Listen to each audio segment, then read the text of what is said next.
I'm Cassandra Mitchell, 29 years old, and I've spent my entire life in my sister Jessica's shadow. For years, I accepted the role of second best until that fateful night at her engagement party. What should have been a celebration turned into my public humiliation. But when Jessica mocked me in front of everyone, something unexpected happened. Her fiancé Marcus froze, took the microphone, looked at me and said those words I'll never forget. "You're the judge." Before I dive into this story that changed everything, let me know where you're watching from in the comments below. And if you haven't already, please hit that like and subscribe button to join our community of authentic storytelling. Growing up as Jessica's younger sister wasn't easy. The 3-year age gap between us felt more like a canyon that I could never cross. From the moment I can remember, it was clear who the star of our family was. Jessica was beautiful, outgoing, and seemed to excel at everything she touched. I was just Cassie, the quiet one, the bookworm, the afterthought. Our childhood home in suburban Connecticut was filled with evidence of my parents' favoritism. The living room walls showcased Jessica's dance competition trophies, cheerleading awards, and beauty pageant crowns. My academic certificates and writing contest wins were tucked away in a folder somewhere in my dad's office drawer. "We'll frame them soon," Mom would say. But somehow soon never came. I still remember my 12th birthday. Mom and Dad had planned a small celebration at our house with just a few of my friends from the book club. The same day, Jessica got a callback for a local commercial, and suddenly my birthday became an afterthought. They rescheduled my party to the following weekend and spent my actual birthday driving Jessica to and from the audition, celebrating her success with an impromptu dinner at her favorite restaurant. I stayed home with our elderly neighbor Mrs. Peterson, eating store-bought cupcakes and watching reruns of old sitcoms. By contrast, Jessica's 16th birthday was a spectacular affair with a rented venue, professional DJ, and custom-made dress. My 16th for years later was a dinner at Olive Garden with my parents constantly checking their phones for updates on Jessica's college orientation happening the same weekend. Our parents' refrigerator told the whole story. Jessica's face was plastered across it, photos of her winning the state dance championship, being crowned prom queen, graduating with honors from her prestigious university. My high school valedictorian speech photo was there too, but it was partially hidden behind the water bill. As adults, the pattern continued. Jessica moved to New York City and landed a job as a marketing executive for a luxury cosmetics brand.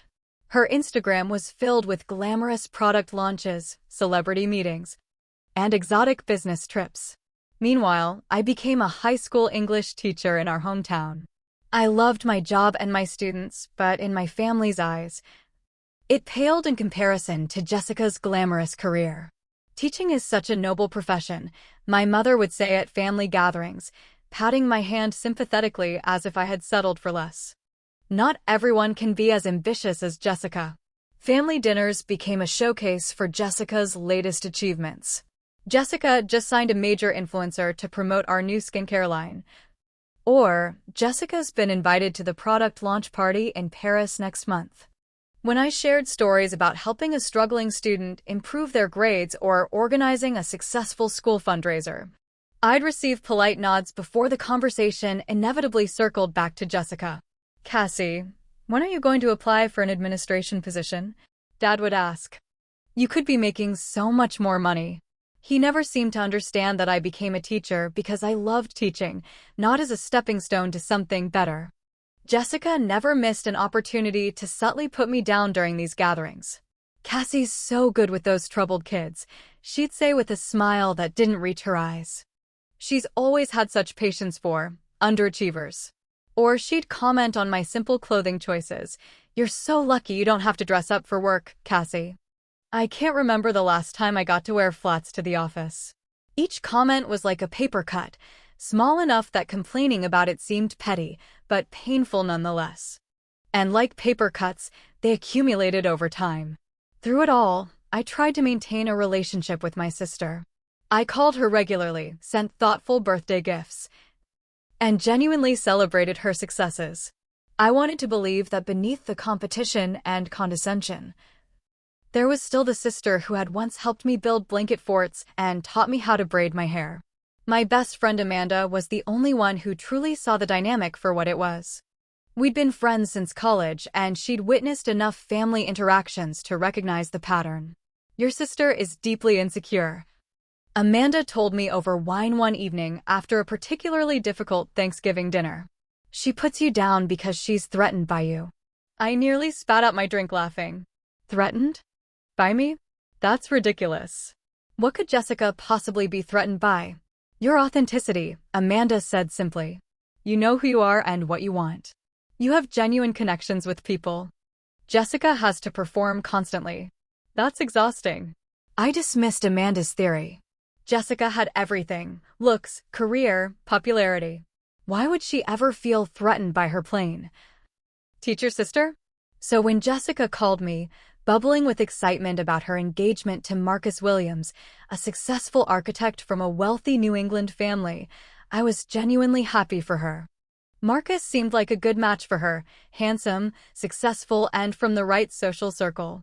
More importantly, I hoped that finding her happy ending might finally allow Jessica to relax and perhaps improve our relationship.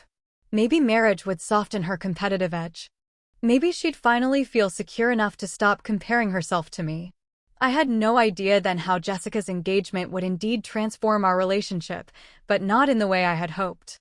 I first met Marcus at my parents' anniversary dinner 6 months before the engagement. Jessica had been dating him for nearly a year, but had kept him separate from family gatherings, which wasn't unusual for her. She preferred to keep her romantic life private until she was certain the relationship was serious. I arrived at the upscale restaurant 20 minutes early, as was my habit. I was surprised to find Jessica and a tall, dark-haired man already seated at the table. Cassie. Jessica waved me over with uncharacteristic enthusiasm. Come meet Marcus. Marcus stood as I approached, revealing his impressive height. He had kind brown eyes and a genuine smile that immediately put me at ease. The famous Cassie, he said, extending his hand. Jessica's told me so much about you. I shot a questioning glance at my sister, wondering what exactly she had told him. Jessica was scrolling through her phone, already disengaged from the interaction. All good things, I promise, Marcus added with a wink, seeming to read my uncertainty. Throughout dinner, I was struck by how different Marcus was from Jessica's previous boyfriends. He wasn't showy or self-important. Despite his obvious wealth, the subtle Rolex watch, the tailored suit, he carried himself with a quiet confidence that didn't demand attention. More surprisingly, he seemed genuinely interested in me. While my parents launched into their usual Jessica praise marathon, Marcus turned to me and asked about my teaching career. Jessica mentioned you teach high school English. That must be incredibly rewarding and challenging. It is, I replied, waiting for the conversation to shift back to Jessica.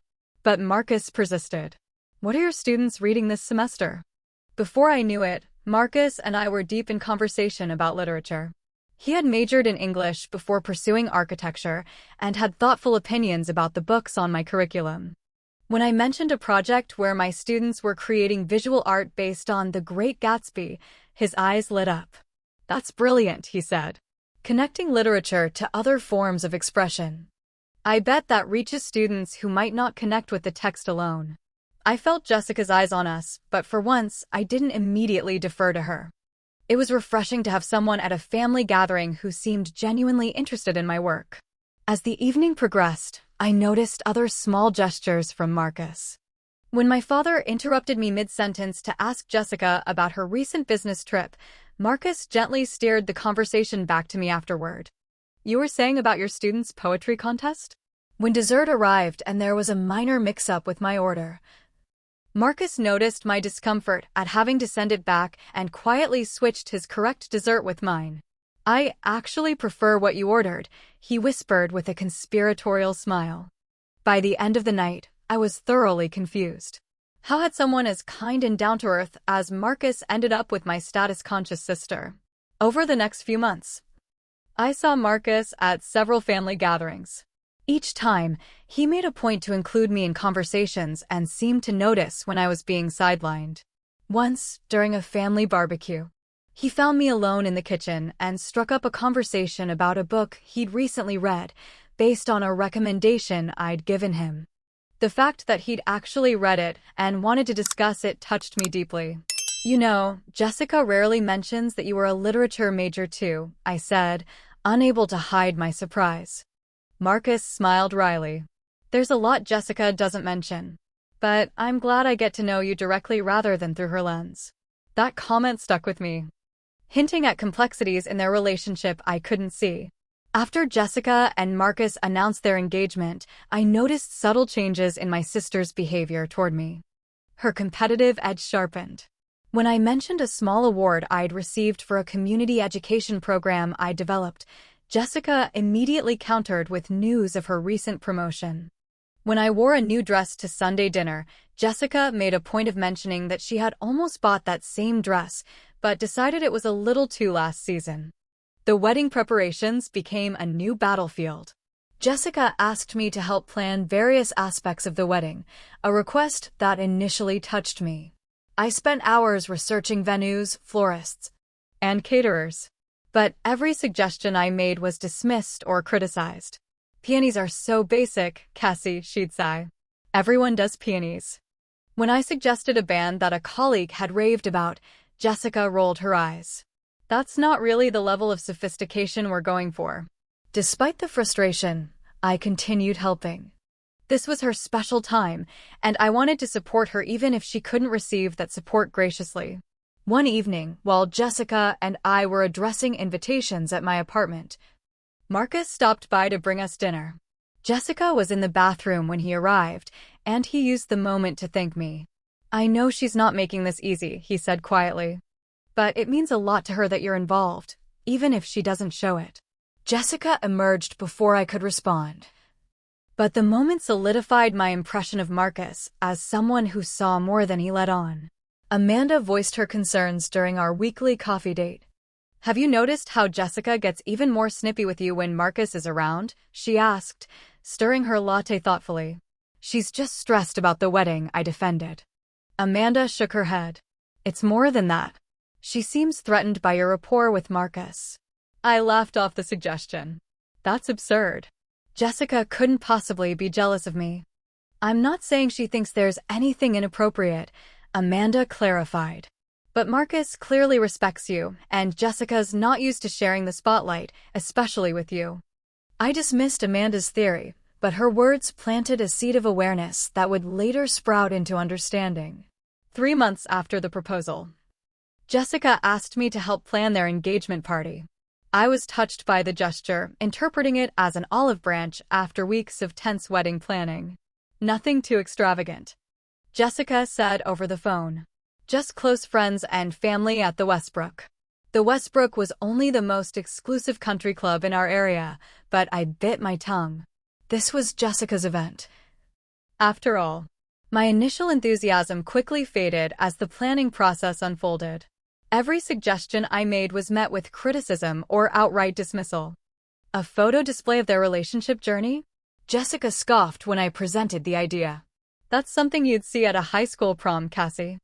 "Mason jar centerpieces with wildflowers might be a bit too rural for the Westbrook," she said of another suggestion, her tone making it clear that rural was not a compliment. Even my recommendation for the menu was picked apart. "Salmon is fine for your teacher dinner parties, but we need something more impressive." Each interaction left me feeling increasingly inadequate, but I persisted. This was important to Jessica and, by extension, to our parents. I wanted to be the supportive sister, even when it felt like running through an emotional cheese grater. 2 weeks before the party, I spent an entire Saturday shopping for the perfect dress. I wanted to look nice, but was careful not to choose anything too flashy. After hours of searching, I found a modest navy blue cocktail dress that was elegant without being attention-grabbing. When I sent Jessica a photo seeking her approval, her response was typically double-edged. "It's fine. Very safe. At least no one will accuse you of trying to outshine the bride-to-be." As if that had ever been a concern. The week of the party, Jessica's comments about my appearance intensified. Are you planning to do something with your hair? She asked during a final planning meeting.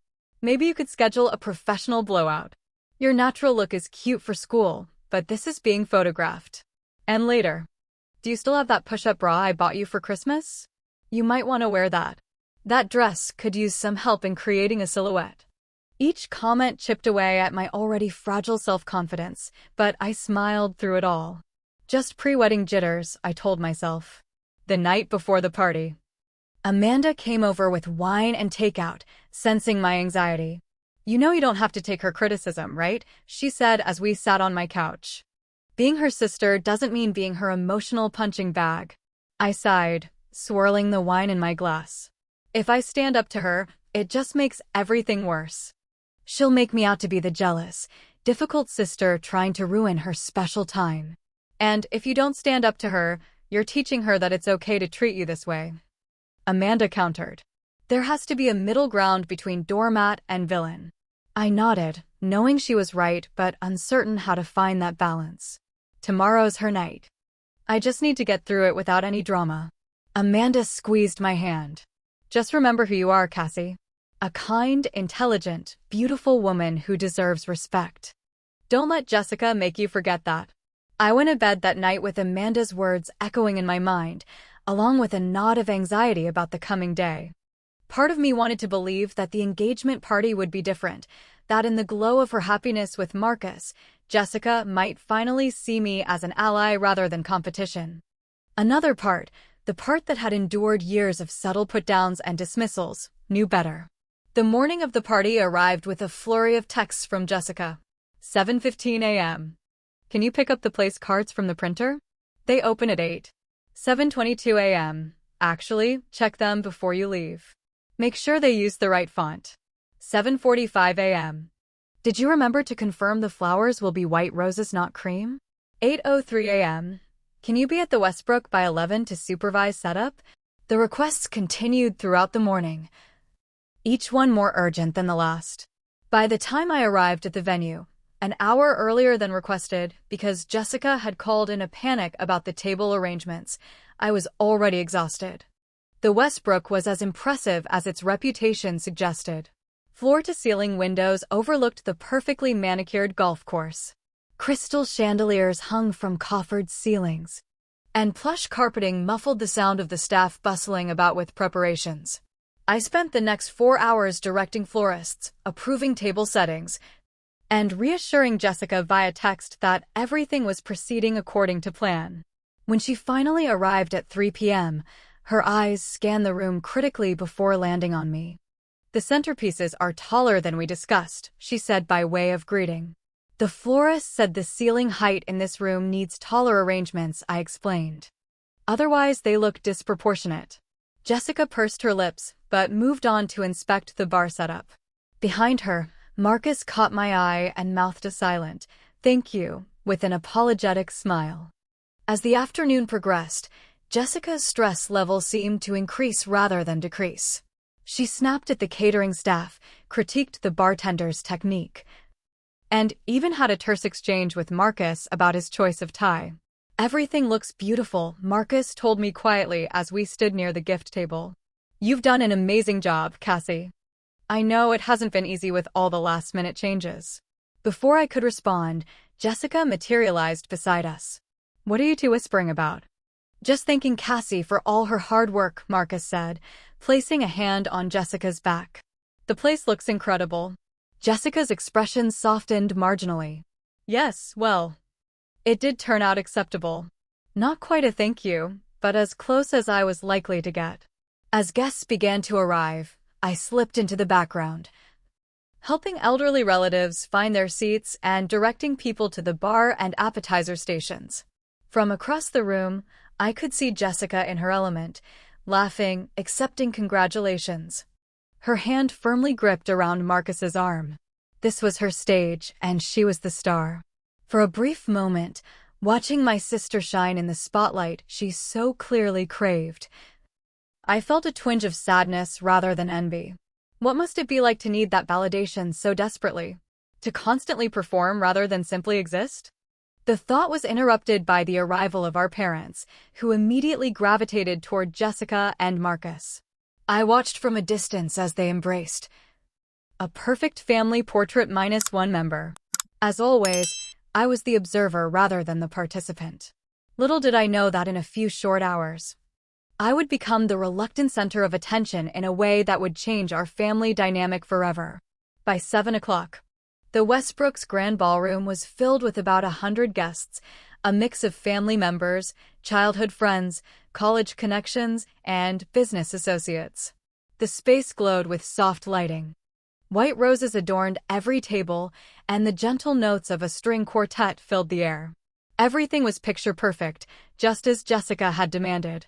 I circulated through the crowd, helping elderly relatives find their assigned seats and making sure everyone had what they needed. I was in my element in this supporting role, useful but invisible, contributing without claiming space. It was a role I'd perfected over years of family gatherings. Jessica, meanwhile, was in her glory. She floated through the room in her blush-pink designer dress, her diamond engagement ring catching the light with every animated gesture. Marcus stayed close by her side, handsome in his tailored suit, greeting guests with genuine warmth that balanced Jessica's more calculated charm. "Cassie, we need you for family photos," my mother called out, waving me over to where a photographer was setting up near the ornate fireplace. I smoothed down my navy dress and joined the family group. Jessica immediately began directing the formation. Mom and Dad in the middle, Marcus and I on their right, and Cassie, maybe stand on the other side, but angle yourself inward slightly. Your dress is a bit dark against the wallpaper. I followed her instructions, trying to maintain my smile as Jessica added, and maybe we can get a shot of just the four of us afterward? The symmetry would be better. The photographer captured several group shots before Jessica suggested the family four photo, effectively dismissing me. As I stepped away, I heard her murmur to the photographer, "Let's get some with better lighting. My sister tends to photograph a bit harsh." I retreated to the bar where Amanda had just arrived. One look at my face told her everything. "That bad already?" she asked, accepting a glass of champagne from the bartender. "Just the usual," I replied with a forced smile. Jessica being Jessica. "Well, you look beautiful," Amanda said firmly. "That dress is perfect on you." Before I could respond, I noticed Marcus's parents approaching. I had met them briefly at previous family gatherings, but hadn't spent much time with them. "Cassandra, dear," Mrs. Williams greeted me warmly. "This party is just lovely. Marcus told us you were instrumental in putting it all together." "Oh, Jessica made all the important decisions," I demurred. "I just helped with execution." "Don't sell yourself short, Mr. Williams said kindly. "Marcus said you've been a rock throughout the planning process. Said you have exceptional taste and patience." I blushed at the unexpected praise. "That's very kind of him to say." We chatted for several minutes about the venue and their travel from Boston. They asked thoughtful questions about my teaching career and seemed genuinely interested in my responses. Mrs. Williams even mentioned that she had been a teacher before retiring and understood the rewards and challenges of the profession. It was refreshing to be seen and heard, to have a conversation where I wasn't being compared to Jessica or made to feel that my life choices were somehow lesser. I was so engaged in the conversation that I didn't notice Jessica approaching until she was beside me, her arm linked possessively through Marcus's. "I see you've monopolized my future in-laws," she said with a tight smile. "I hope Cassie hasn't been boring you with school stories." "Not at all," Mrs. Williams replied. "We were just saying what a thoughtful young woman she is." "You're lucky to have such a supportive sister." Jessica's smile remained fixed, but I could see the irritation flash in her eyes. "Yes, Cassie's always been very supportive. Always in the background making sure everything runs smoothly." The subtle dig didn't go unnoticed by Marcus, whose expression tightened slightly. "The party wouldn't have happened without her," he said firmly. "Cassie's attention to detail is incredible." Jessica laughed lightly. "Let's not exaggerate, darling. It's just an engagement party." She turned to her future in-laws. "We should make the rounds together. There are some people from the club I want you to meet." As they moved away, Jessica threw a glance over her shoulder at me. The message was clear. Stay in your lane. At 8:30, dinner was served, an elegant three-course meal that Jessica had painstakingly selected. As coffee and dessert were being served, my father clinked his glass to signal the beginning of the toasts. My parents went first. My father's voice thick with emotion as he welcomed Marcus to the family and praised Jessica's accomplishments. From the day she was born, we knew Jessica was destined for greatness, he said. And seeing the wonderful man she's chosen confirms that. There was a brief mention of how proud they were of both our girls, but it felt like an afterthought. Marcus spoke next. His words thoughtful and sincere as he described falling in love with Jessica. Behind her incredible drive and ambition, I discovered a woman with a passionate heart and unwavering loyalty to those she loves, he said, raising his glass to her. The love in his eyes was unmistakable, and for a moment, I glimpsed what he saw in my sister that others might miss. When Marcus finished, the MC announced that dinner would conclude with dessert and dancing to follow. But Jessica suddenly stood and took the microphone, surprising everyone. Before we move on, I'd like to say a few words, she announced, her voice carrying clearly through the room. She began by thanking everyone for coming and expressing her happiness about starting a new chapter with Marcus. It was the typical gracious speech of an engaged woman until she shifted focus. I especially want to take a moment to acknowledge my little sister, Cassie, she said, turning toward me with a smile that didn't quite reach her eyes. Could you stand up, Cassie? Confused and already uncomfortable with the attention, I reluctantly stood. 100 pairs of eyes turned in my direction. Many of you know Cassie as the quiet Mitchell sister. Jessica continued. The serious one, the bookworm. Always in the background, always helping out. There were affectionate chuckles from the crowd. On the surface, her words seemed affectionate, even complimentary.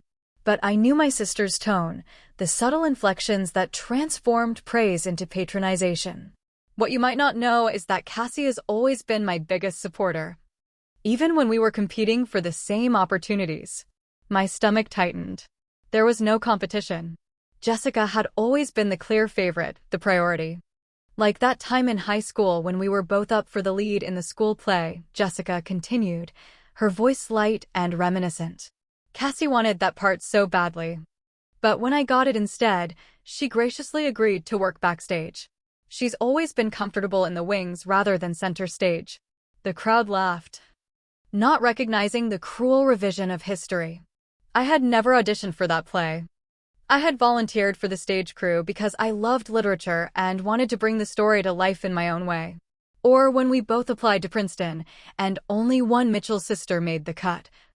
Jessica continued, raising her glass in a mock toast to me. Cassie never showed a hint of jealousy when she had to settle for State University. Another lie. I had never applied to Princeton. I had chosen State specifically for their teaching program, which was nationally ranked.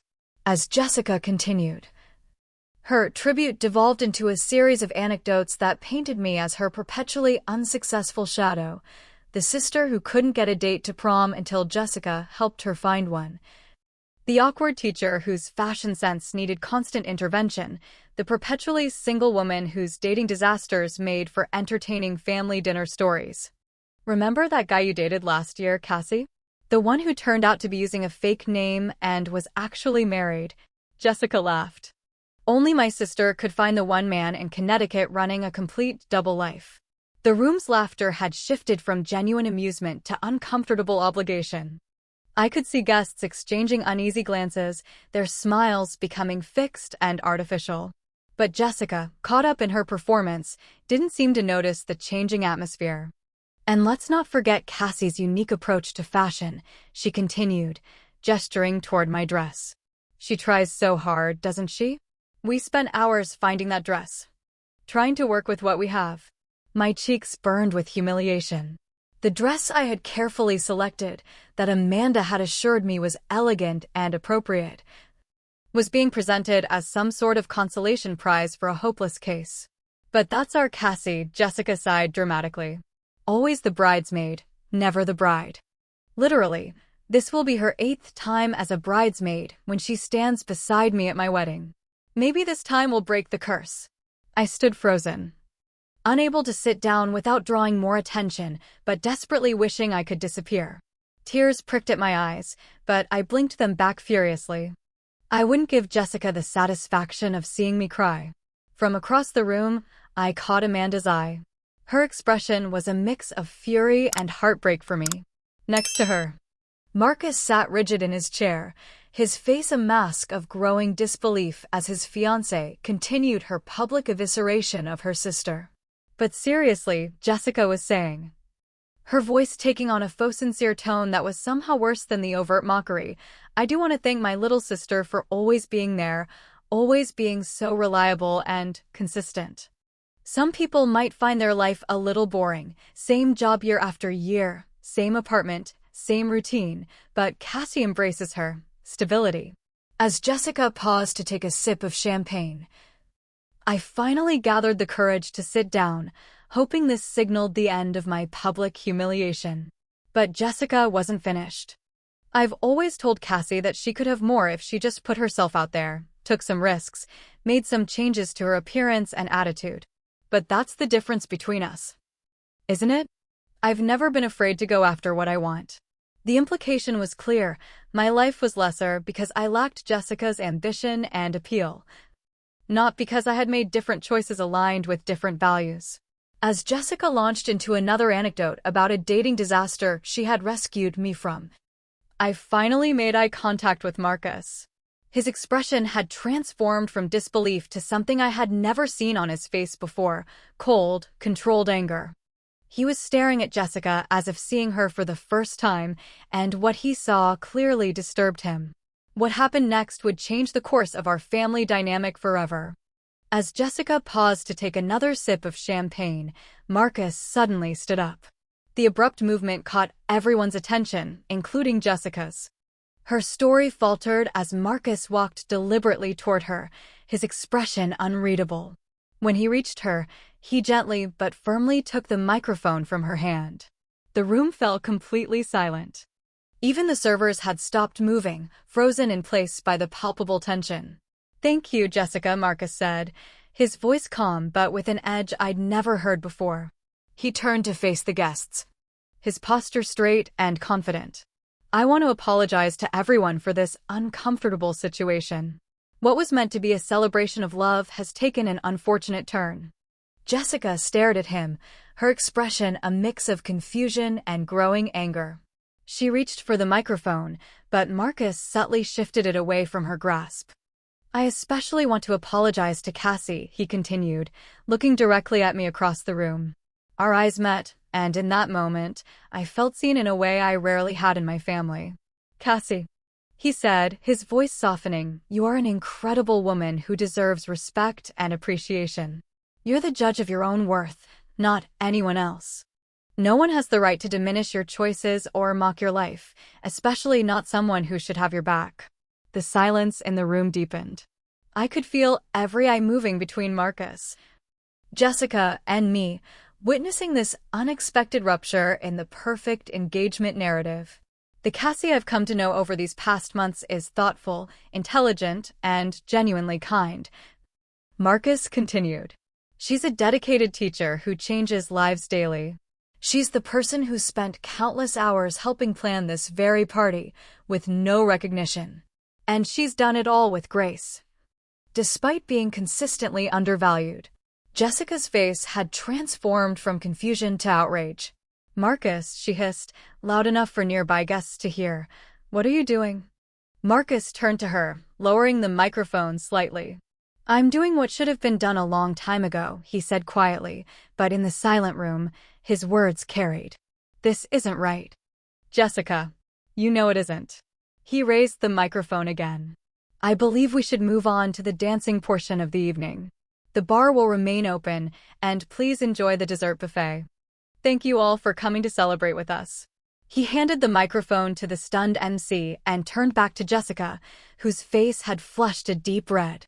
"I need to speak with you," he said, taking her elbow gently but firmly and guiding her toward a side door that led to a private anteroom. As they exited, the room erupted in murmurs. The string quartet, Reading the Room, quickly began to play, and the servers resumed circulating with dessert trays, but the damage to the evening's atmosphere was irreparable. Amanda was instantly at my side, her arm around my shoulders. "Are you okay?" she asked, though the answer was obviously no.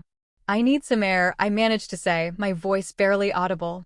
My entire body felt numb, caught between the lingering humiliation of Jessica's speech and the shock of Marcus's intervention.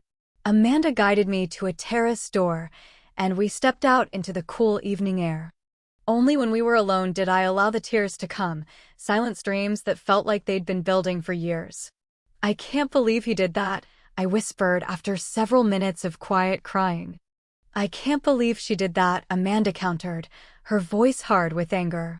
"Jessica crossed a line tonight, Cassie. What she did was cruel and deliberate." "But Marcus..." I struggled to articulate the confusion I felt. "He embarrassed her at her own engagement party. In front of everyone." "After she humiliated you in front of everyone," Amanda reminded me gently. "He didn't embarrass her. He stopped her from continuing to embarrass herself." Before I could respond, the terrace door opened and Marcus stepped out. He looked between Amanda and me, his expression troubled. "May I speak with Cassie alone for a moment?" he asked Amanda. Amanda looked to me for confirmation, and I nodded. She squeezed my hand before heading back inside, giving Marcus a look that clearly said, "Don't make this worse." For a moment, Marcus and I stood in awkward silence, the sounds of the party a muted backdrop to the tension between us. "I'm sorry," he finally said, running a hand through his hair. "Not for what I did, but for putting you in that position. You didn't deserve any of this." "Is Jessica okay?" I asked automatically, the question of my sister's well-being so deeply ingrained that it came before my own. Marcus's expression softened with something like sadness. "Jessica is angry. She doesn't understand why I overreacted to what she insists were just harmless jokes." "They were jokes," I said weakly, the lifelong habit of making excuses for my sister hard to break. "She didn't mean anything by it." Marcus looked at me directly, his gaze steady and penetrating. "We both know that's not true, Cassie. Those weren't jokes. They were deliberate attempts to diminish you in front of everyone who matters to you. And it's not the first time she's done it." I couldn't hold his gaze, looking instead at the manicured gardens beyond the terrace. "It's always been this way," I admitted quietly. "Jessica shines, and I exist in her shadow." "Only because you've been conditioned to stay there," Marcus said. "I've watched it happen in real time over the past months. The constant little digs, the dismissal of your opinions, the way your parents enable it all." His perception was so accurate it was painful to hear. No one in my life except Amanda had ever seen the dynamic so clearly. "Why did you say that?" I asked, finally looking back at him. "About me being the judge of my own worth?" "Because it's true," Marcus said simply. "And because I think you've forgotten it after years of letting others, especially Jessica, define your value for you." Inside, I could hear raised voices coming from the direction of the anteroom where Jessica had apparently remained. My mother's voice, then my father's, then Jessica's again, louder and more agitated. "I should go," I said, suddenly exhausted by all of it. "This is your engagement party. You should be with Jessica and your guests, not out here dealing with me." Marcus shook his head. "Don't do that. Don't minimize yourself or your feelings, even now." "I'm not," I insisted, though we both knew I was. I need to process everything. And you need to work things out with my sister." Marcus nodded reluctantly. "Will you be okay? Do you want Amanda to take you home?" "Yes," I said, grateful for the suggestion. "I think that would be best." As I turned to go back inside, Marcus spoke again. "Cassie, for what it's worth, I meant every word I said in there. You are extraordinary, just as you are. I hope someday you'll see that." I didn't know how to respond to such direct praise, so I simply nodded and went to find Amanda. We slipped out a side entrance, avoiding the main room where curious eyes would surely track my departure. On the drive home, my phone exploded with notifications. Jessica had sent a barrage of angry texts. "How dare you turn Marcus against me? You've always been jealous of me. Of course you play the victim and run away. This was MY night and you ruined it. My parents weren't much better. We need to talk about what happened. Your sister is devastated. Why didn't you just laugh along with the jokes? You know how Jessica gets when she's nervous. We're very disappointed in how this evening unfolded. Not a single message asked if I was okay or acknowledged how Jessica's jokes might have affected me. Amanda glanced at my phone as we stopped at a red light. Turn it off, she advised. They don't deserve access to you right now. I followed her advice, switching my phone to silent and placing it face down on my lap. The silence was a relief. Do you want me to stay over tonight? Amanda asked as we approached my apartment.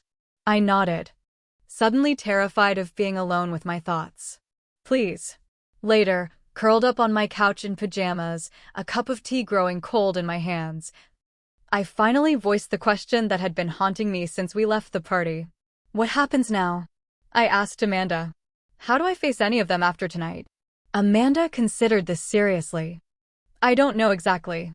But I do know this. Something had to break for things to change. Maybe tonight was that breaking point. Jessica will never forgive Marcus for embarrassing her, I said. And she'll certainly never forgive me for being the reason it happened. Maybe forgiveness isn't what's needed here, Amanda suggested gently. Maybe what's needed is truth. And boundaries. The truth. After years of pretending our family dynamic was normal, of making excuses for Jessica's behavior and my parents' favoritism, the truth had been exposed in the most public, painful way possible. That night, I cried myself to sleep on my couch, Amanda keeping watch from the armchair beside me. I cried for the little girl who had never felt good enough, for the young woman who had accepted second place as her destiny, and for the adult who still didn't know how to stand up for herself. But beneath the grief was something new and fragile, a tiny spark of validation. Someone had finally seen the truth and had deemed it unacceptable. In the morning, I would have to face the fallout. But for that night, I allowed myself to feel both the pain and the strange, unexpected relief of having the unspoken finally spoken. The morning after the engagement party, I woke to several missed calls from my mother and a text message that left no room for negotiation.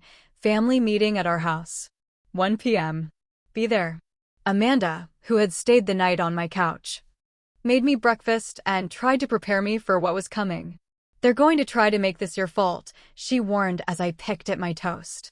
Don't let them gaslight you into apologizing for something you didn't do.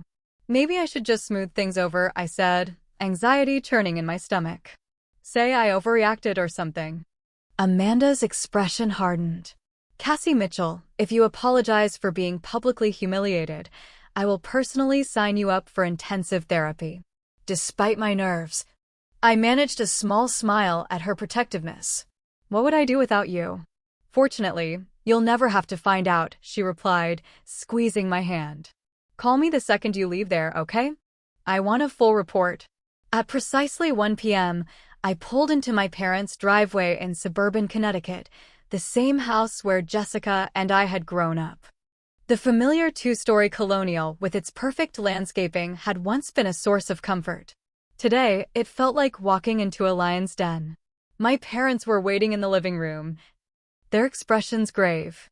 My father stood by the fireplace, arms crossed, while my mother perched on the edge of the sofa, her hands clasped tightly in her lap. Cassandra. My father greeted me formally. The use of my full name was never a good sign. Where's Jessica?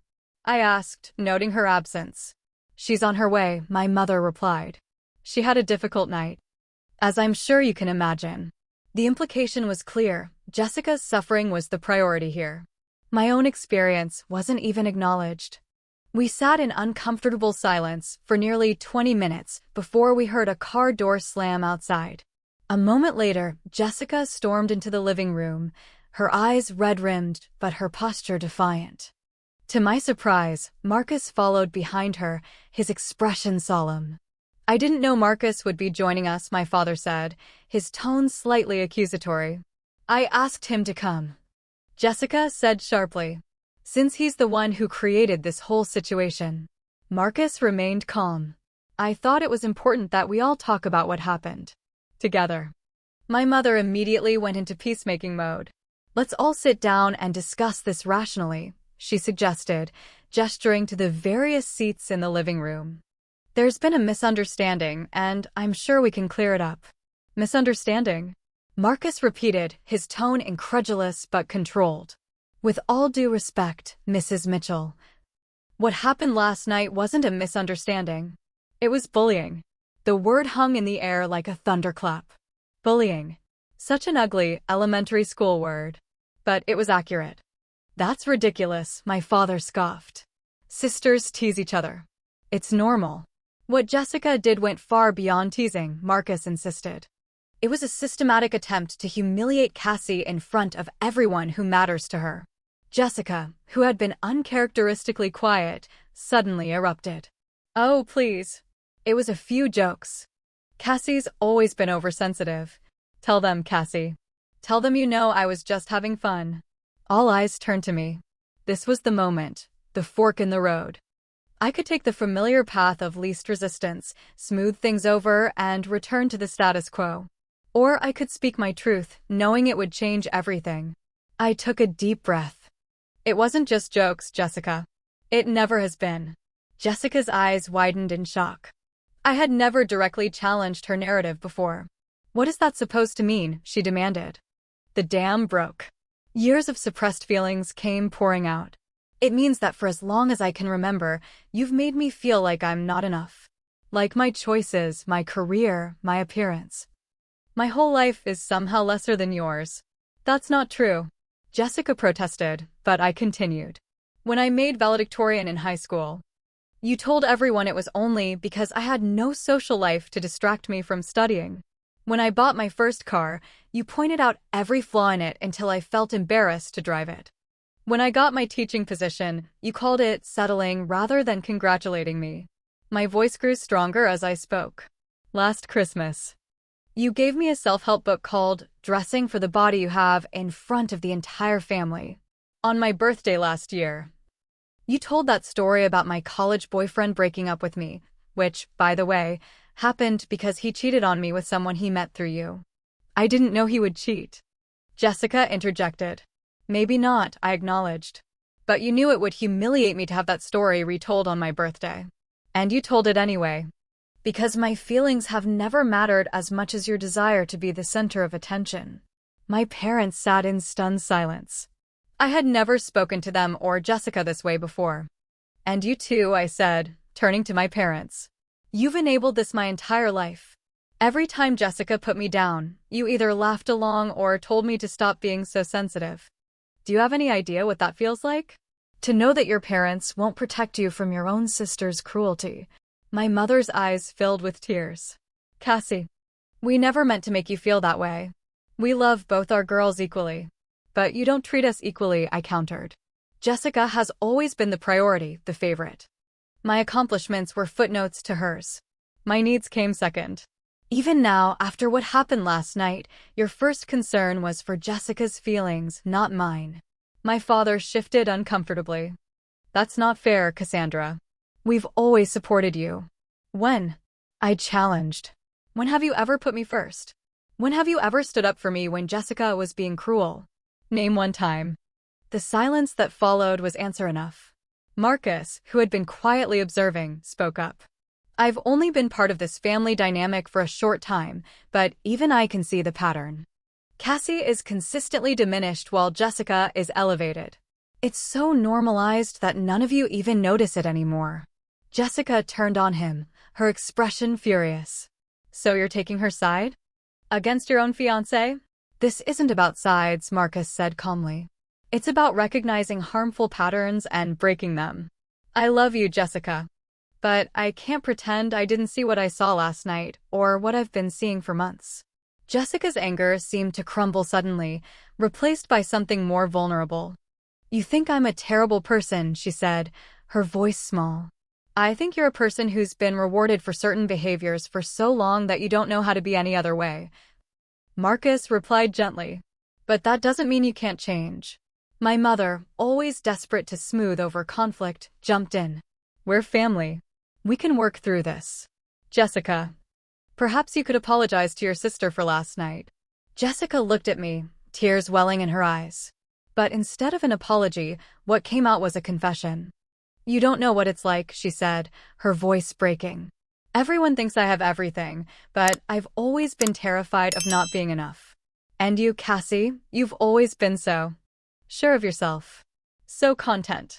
You don't care what people think. You don't worry about being perfect all the time." I stared at her in disbelief. "Are you saying you're jealous of me?" "Not jealous," Jessica clarified quickly, defensive even now. I don't know. You seem so comfortable being yourself. I've never felt that way. Ever." The revelation stunned me into silence.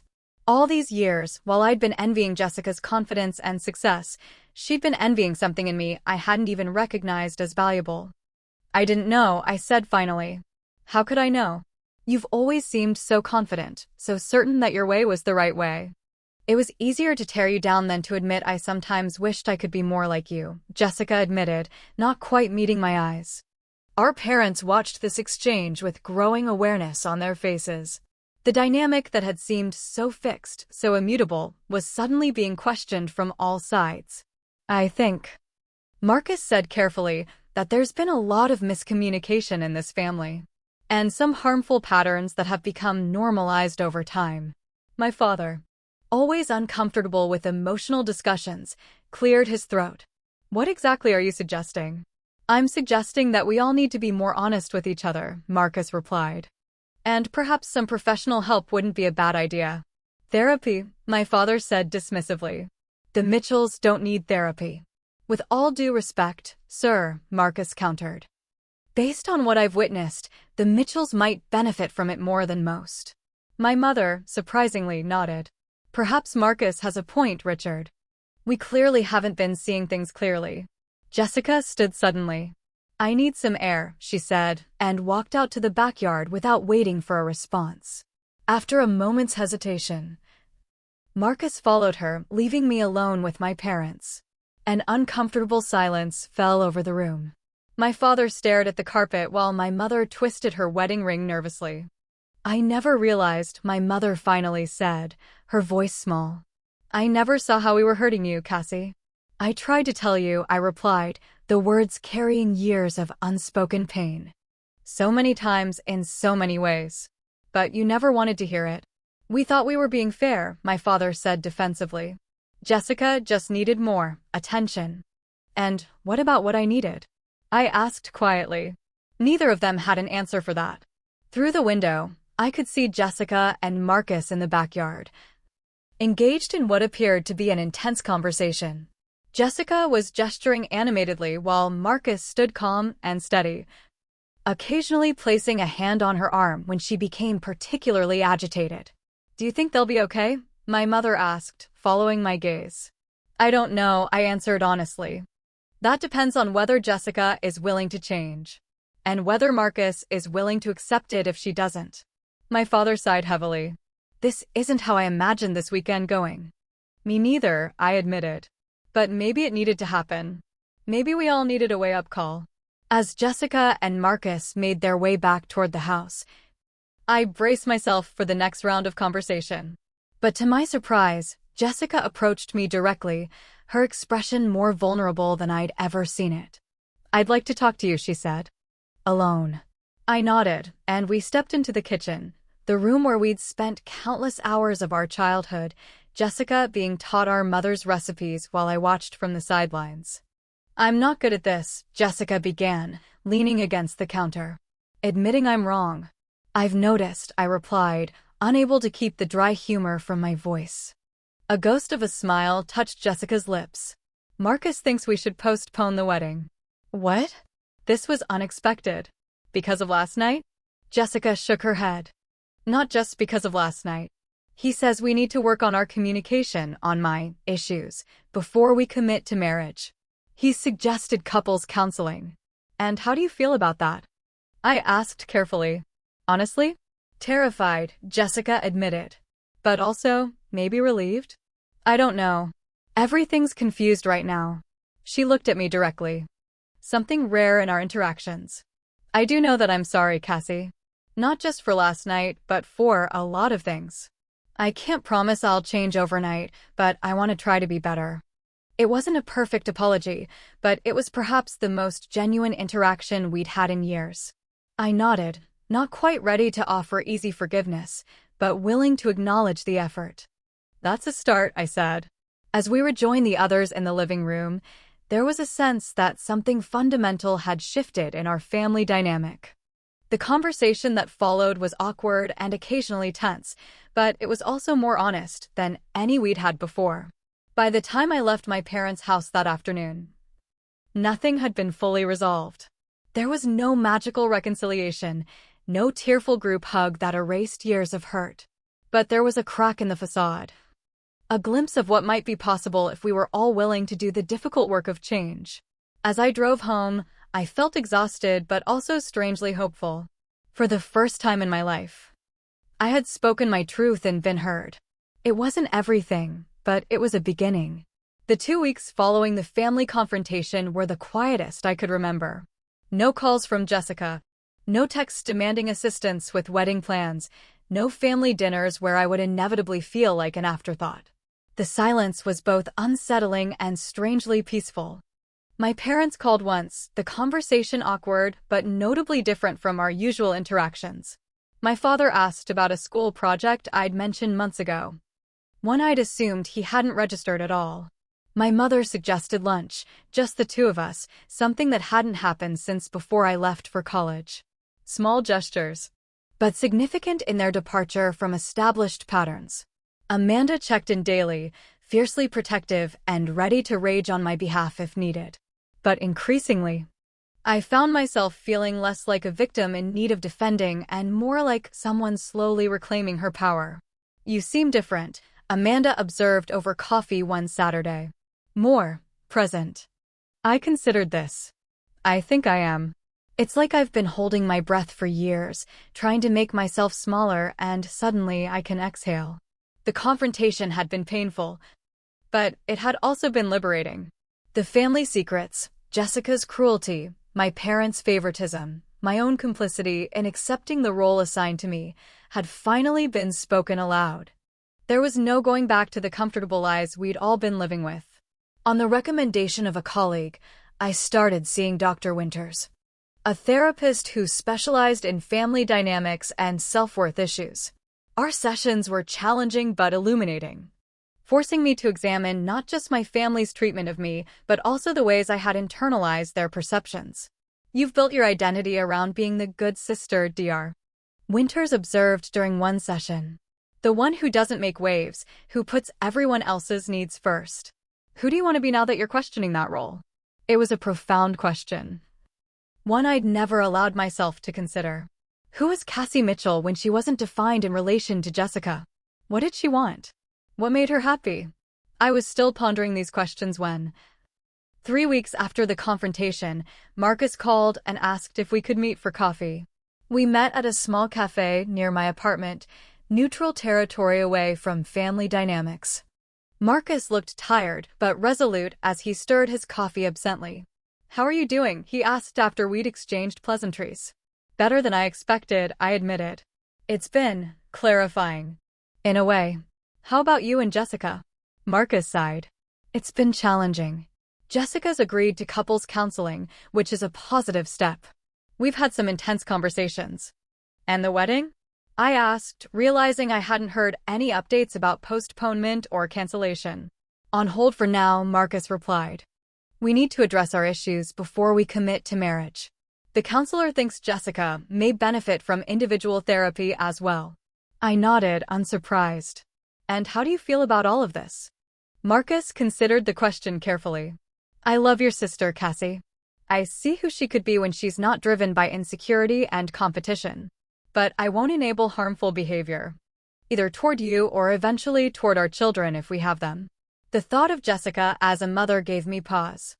Would she treat her own children with the same competitive dynamic she'd established with me? "Actually, that's partly why I wanted to talk to you," Marcus continued. The therapist suggested it might be helpful for me to understand more about Jessica's childhood from someone else's perspective. "If you're comfortable sharing, of course." It was an unexpected request, but one that made sense. I spent the next hour offering Marcus glimpses into our childhood, the subtle ways our parents had established Jessica as the golden child and my role as the supporter. The patterns that had been set long before either of us was old enough to recognize them. It doesn't excuse her behavior, I clarified. But maybe it helps explain it. Marcus nodded thoughtfully. Thank you for being so open. I know this can't be easy. As we were preparing to leave, Marcus hesitated. There's something else you should know. Jessica's been asking about you. I think she wants to reach out but doesn't know how. What would I even say to her? I wondered aloud. Where do we go from here? I don't know, Marcus admitted. But I believe there's a path forward if you're both willing to find it. 2 days later, a text from Jessica appeared on my phone. Coffee tomorrow? Just us. Please. We met at a small cafe midway between our homes. Jessica arrived first, a departure from her usual fashionable lateness. She looked different, less polished, more human. Her designer outfit had been replaced by jeans and a simple sweater, her makeup minimal. Thank you for coming, she said as I slid into the seat across from her. I wasn't sure you would. I wasn't sure either, I admitted. An awkward silence fell between us. We'd spent a lifetime together, but suddenly had no idea how to talk to each other. I'm seeing someone, Jessica finally said. A therapist, I mean. Twice a week. That's good, I replied, genuinely surprised but pleased. How is it? Awful, Jessica said with a small laugh. Turns out I have a lot of issues to work through. But also, helpful, I guess. She twisted her engagement ring nervously. I noticed it was back on her finger after being conspicuously absent in the days following the confrontation. I've been thinking a lot about us, Jessica continued. About how things got so messed up between us. That's a complicated question, I said carefully. I know. Jessica took a deep breath. But I want to try to understand. And I want to apologize, Cassie. Really apologize. Not just say sorry to smooth things over. Her eyes met mine, vulnerability replacing her usual confident gaze. I'm sorry for how I've treated you.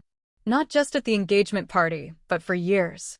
I've been competitive and cruel and dismissive of your choices. And you didn't deserve any of it. The apology was so unexpected, so contrary to our established dynamic, that I found myself momentarily speechless. My therapist says I've been projecting my insecurities onto you, Jessica continued when I didn't respond. That it was easier to tear you down than to address my own issues. What insecurities could you possibly have? I asked, unable to keep the incredulity from my voice. You've always had everything. Jessica's smile was sad. That's the image I've worked so hard to project. But inside? I've always felt like a fraud, Cassie. Like I'm one mistake away from everyone realizing I'm not special or talented or deserving of attention. She traced the rim of her coffee cup with one finger.